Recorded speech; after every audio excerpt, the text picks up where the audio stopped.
बिहार में पहले चरण के मतदान की शुरुआत हो गई है। वीआईपी पार्टी के प्रमुख मुकेश सैनी जी हमारे साथ हैं। जिस क्षेत्र में हम मौजूद हैं उसको लेकर एक असमंजस था, बैकआउट किया गया एक प्रत्याशी की तरफ से। क्या वो स्थिति थी? नहीं, यहाँ पे देखिए, महागठबंधन की तरफ से दो प्रत्याशी हो गया। एक संतोष सहनी जी थे और राष्ट्रीय जनता दल की तरफ से जो है अफजल अली खान था। बाद में समझौता हुआ कि वीआईपी का प्रत्याशी यहाँ पे लड़ेंगे और अफजल अली रिटर्न लेंगे, लेकिन ऐसा हो नहीं सका। दोनों आदमी मैदान में डटे रहा और क्योंकि हम महागठबंधन से हैं और हमारे छोटे भाई वीआईपी पार्टी से यहाँ चुनाव लड़ रहे थे, लेकिन मैंने इस क्षेत्र को देखा, समझा। इस क्षेत्र में बहुत सारा समस्या है और दो आदमी का आपस में लड़ने से दोनों का हार निश्चित था। तो ऐसे जगह पे हमने अफजल अली को कोशिश किया कि वो ना लड़े, लेकिन उन्होंने नहीं माना। तो हमने निर्णय लिया कि मेरा छोटा भाई वापस ले लिया और अभी अफजल अली जी को हम लोग समर्थन दे दिए हैं और अफजल अली को हम लोग यहाँ पे कोराबोराम विधानसभा क्षेत्र से उनको जिताएंगे ताकि क्षेत्र का विकास हो सके, महागठबंधन की सरकार बन सके। यही बड़ा उद्देश्य के लिए हम लोग लड़ाई लड़ रहे हैं। कोई एक व्यक्ति का विधायक बनाना ये हमारा उद्देश्य नहीं है। हमारा उद्देश्य है राज्य में सरकार बनाना। हमारे जो माता बहन जो परेशान हैं महंगाई से, उसको महंगाई से दूर करना है, उनको सम्मान हम लोग दे सके। जो खास करके धर्म के नाम पे राजनीति हो रही है, जो धर्म के नाम पे एक दूसरे को लड़ाया जा रहा, उससे हम लोगों को बाहर निकालना चाहते हैं। हमारे बिहार के बड़े संख्या में युवा जो है दूसरे प्रदेश में जाके उनको मामूली सा नौकरी रोजगार करना पड़ रहा है। तो उसके लिए हम लोग संकल्पित है कि अपने राज्य में कैसे डेवलपमेंट हो, अपने राज्य का युवा अपने घर परिवार के साथ कैसे रहे। तो ये सब हमारा सोच है, लंबा विजन है। 30-35 साल हमें समाज के बीच में रह के काम करना है, बिहार को बनाना है, बिहार को आगे लेके जाना है। तो ये सब जब अगर सोच हो तो छोटी मोटी कुर्बानी देना पड़ता है। धर्म का आपने जिक्र किया, गिरिराज सिंह कह रहे हैं कि जरूरत पड़े तो बुर्का उठा के चेक कर लीजिए, बिहार है, पाकिस्तान थोड़ी ना है। नहीं, देखिए, अभी उन लोगों से क्या ही उम्मीद कर सकते हैं। किसी के माता बहन के साथ इस तरीके से अगर बात किया जाए तो ये क्या सही है? क्या उन्हीं के हमारे हिंदू धर्म में नहीं था, घूंघट का चलन नहीं था? हमारे भी परंपरा हिंदू धर्म में घूंघट का चलन था और कोई व्यक्ति आए और किसी माता बहन का घूंघट उठा के देखे तो ये क्या सही है क्या? तो इन लोगों का राजनीति यही है। इनका विकास से कोई लेना देना नहीं है, समाज में भाईचारा से कोई लेना देना नहीं है। ये समाज में विनाश लाने के व्यक्ति है। इनको इसी में इनकी जीत सुनिश्चित होता है। तो आने वाले समय में इन लोगों को अभी क्या है कि ये लोग नशे में हैं। एक ना एक दिन इनका नशा टूटेगा, इनको समझ में आएगा कि ये देश जो है किसी का नहीं है। देश में सब लोग मजबूती से परंपरा बनते आया, चलते आया, हजारों साल का इतिहास है और ये चलते रहेगा। जो व्यक्ति आज अब बोल रहे हैं वो कुछ साल में मिट्टी में मिल जाएंगे, खाक हो जाएंगे।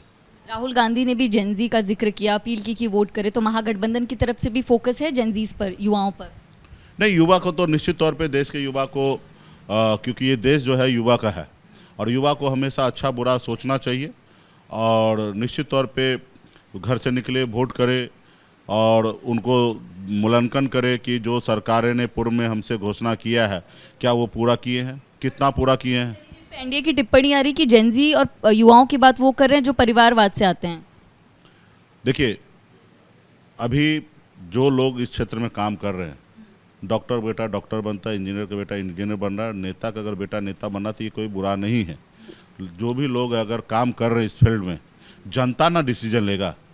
एक व्यक्ति पढ़ाई लिखाई करके कलेक्टर बनते हुए उसका एक फॉर्मेट है, वो कलेक्टर बनेंगे। लेकिन लोकतंत्र में जनता को मालिक बनाया गया। नेता का बेटा नेता बने या ना बने ये जनता का डिसाइड करेंगे। उनके वोट डिसाइड करेंगे कि उनके पास दूसरे से बेहतर वोट, ज़्यादा संख्या में नंबर होगा तो ही वो नेता का बेटा नेता बनेंगे। तो इसमें इस तरीके से ये लोग माइंड मुद्दे को हटाकर और भटका रहे जनता को, ठीक है, जिसको इससे जनता को कोई लेना देना नहीं। क्योंकि नेता का बेटा अगर नेता बन रहा है तो नेता ही बना रहा है। ये नहीं है कि बैकडोर से कि अमित शाह जी का बेटा है तो बीसीसीआई का अध्यक्ष बना दिया जाए। यहाँ पे समस्या है क्योंकि ये पावर का दुरुपयोग है। जब जनता अगर किसी को नेता बना रहा तो वहाँ पे कोई दुरुपयोग नहीं है क्योंकि जनता ने चुना है। हाँ, बैकडोर से अगर कोई बड़ा पावर हम किसी को दे देते हैं तो वो कहीं ना कहीं सही नहीं है। संजय झा भी कह रहे हैं कि इनके भले मुख्यमंत्री का चेहरा तेजस्वी हैं, लेकिन 200% नीतीश कुमार बनेंगे और मुख्यमंत्री की वैकेंसी है ही नहीं। नहीं, देखिए, उनसे उम्मीद ही क्या कर सकते हैं। वो क्या कहेंगे कि तेजस्वी जी सीएम होंगे नहीं कहेंगे तो उनसे उम्मीद क्या कर सकते हैं। उनको भी पता है कि हमारे सीएम कितना फिट है, वो सीएम के अगल बगल में खड़े रहते हैं।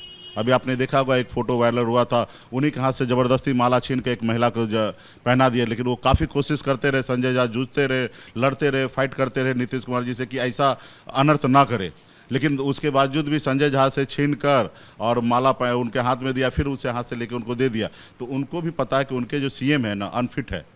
और देखिए ऐसे उम्र में हम भी पहुँचेंगे तो हम भी अनफिट हो जाएंगे। और बिहार के 13 करोड़ का जनता का है ना भविष्य अनफिट व्यक्ति के हाथ में नहीं दिया जा सकता है। इस देश में है ना पावर दो ही तरीके से मिलेगा। एक तो आप राज्य का आप नागरिक हो, आपके पास वोटर हो। दूसरा आप मानसिक रूप से फिट हो, आपके पास एजुकेशन है या नहीं है उससे लेना देना नहीं है सीएम बनने के लिए। लेकिन ये दो चीज़ अनिवार्य है कि आप राज्य का वोटर होना चाहिए, दूसरा आप मानसिक रूप से स्वस्थ होना चाहिए।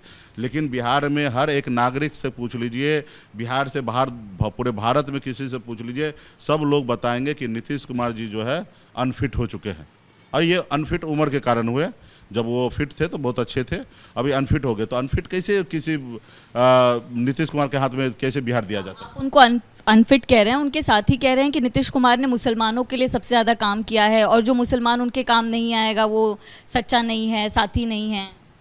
देखिए वो काम किए, मेहरबानी नहीं किए, इसके काम के बदले उनको तनख्वाह मिलता है राज्य सरकार से, पेंशन भी मिलता है, गाड़ी घोड़ा सुख सुविधा भी मिलता है। क्या समझे। अभी ये लोग तो एक नैरेटिव बनाते हैं ना। मैं भी अगर मंत्री था तो मैं किसी पे मेहरबानी नहीं कर रहा था, मुझे उसके लिए काम के पैसे मिलते थे। तो राज्य नीतीश कुमार नौकरी कर रहे हैं, राज्य सरकार का नौकरी कर रहे हैं, जनता का काम करने के लिए कर रहे हैं, कोई मेहरबानी नहीं करते हैं। और अभी जो इन लोगों का परसेप्शन होता है कि मोदी जी ने 5 किलो चावल दे दिया या नीतीश कुमार 10,000 रुपया दे दिया, ये कोई अपने पूर्वज का संपत्ति बेच कर नहीं देते हैं। ये राज्य के नागरिक का ही वो संपत्ति है जो उनके हाथ में लौटा रहे हैं।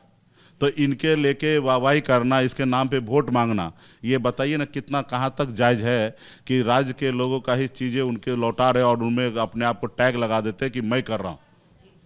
मैंने महाराष्ट्र चुनाव को बहुत क्लोजली कवर किया। आप लोगों ने कहा कि माई बहन योजना के तहत 30,000 रुपया दिया जाएगा, वहाँ पे 1,500 देने की बात की जाती है। वो भी बहुत मुश्किल से, बहुत बजट कैलकुलेट करना पड़ता है। तो 30,000 पॉसिबल कैसे है यहाँ पर? नहीं देखिए, हमने कहा कि 2,500 रुपया पर मंथ देंगे और ये हमारा योजना है।